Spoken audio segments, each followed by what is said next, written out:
Hello and welcome to the Geoteric training videos. This video will cover spectral expression, part of Geoteric's condition module. Geoteric's cognitive interpretation workflow has 4 stages: condition, reveal, interpret, and classify. Condition enables you to apply post-stack data conditioning to achieve the optimal noise and resolution levels for your interpretation. This video will look at spectral expression, which is the second part of the condition workflow.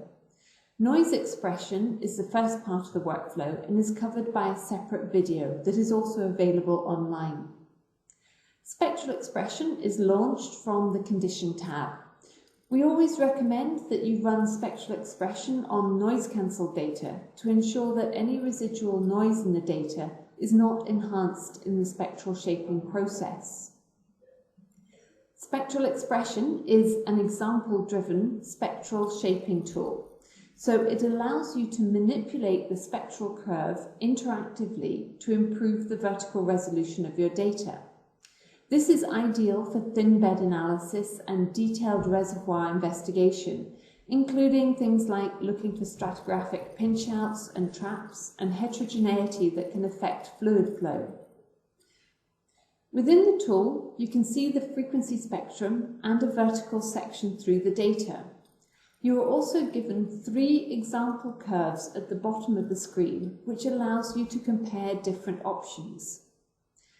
The original spectrum, the black line here, is calculated over an interval of interest defined by this green arrow.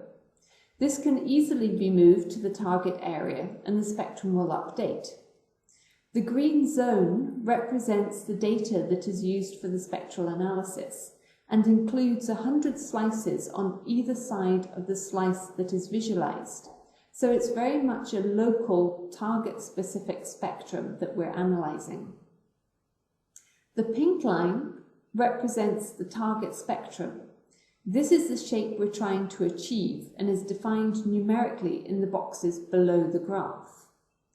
High vertical resolution in seismic data is usually associated with a white spectrum, where all the frequencies contribute equally. So the target shape can be adjusted by using the graph or typed into the boxes, and when the apply button is pressed, the data preview will be updated. Spectral expression does not apply a bandpass filter. It applies a minimum distance algorithm in order to best match the data to the target curve. This means that when your target is down at 0, you may still get some response due to the overall bandwidth of the data and the spectral filters that are used to do the minimum distance analysis. This can be seen here in the output curve, which in this case is purple. The default settings allow you to both enhance the spectrum, as you can see here, and suppress the spectrum, as you can see here.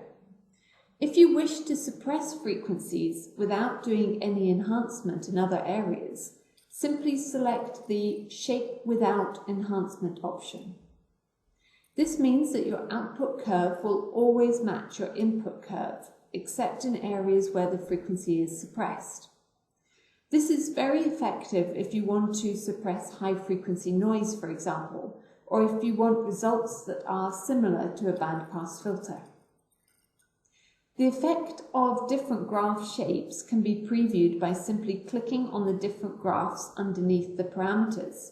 Each one can be optimized according to the user.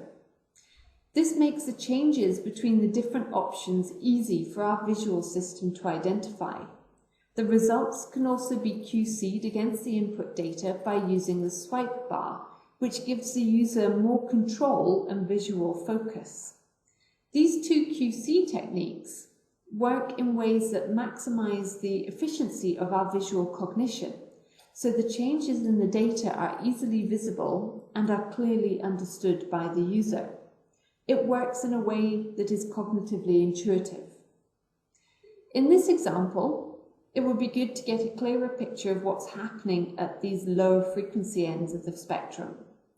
So I can change the scale to a logarithmic scale, which gives me better visualization of the low frequencies. This is very useful, particularly for depth data, which can be used in the tool in exactly the same way as time data. If I wanted to move point 1 further to the left, you can see that I currently can't. It's stopping at 7.8 Hz. This is because the window that we're using for the analysis is only accurate down to 7.8 Hz. But this can be changed using this drop-down window, which will allow you to calculate the spectrum over a bigger interval, as you can see by the green bar. And it also gives more accuracy in the spectral curve, which you can see in the more jagged nature of the curve. This data has a very large vertical extent, so my minimum frequency can go all the way down to 1 Hz. However, if you have a limited time window, then your minimum frequency will be determined by the space available for the filters, which is represented by the green bar. So what results does this give us? Well, if we compare with the original, we can see the improvement in vertical resolution. These new events become visible in some areas, and the internal complexity of some of these layers that originally looked quite laminar are now much more apparent. The stronger the enhancement, the clearer some of these features appear. When we get to the highest level, however, there seems to be more high-frequency ringing appearing, which is not desirable.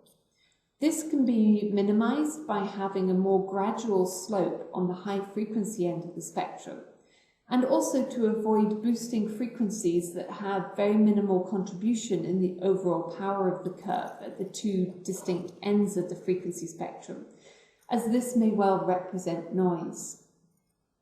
When you're happy with the results, you simply press Generate 3D Volume button, and it will run the process over the full volume, and it will appear in your 3D window in your project tree.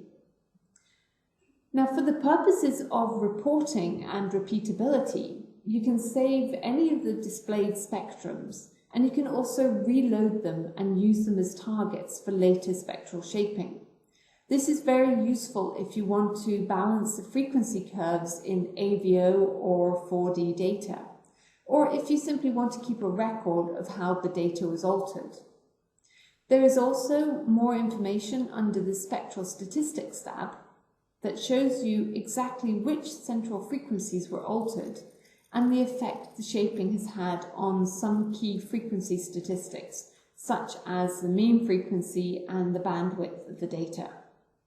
So if we look at the data now in the 3D window, I've put the original data on an inline and the conditioned data on a crossline.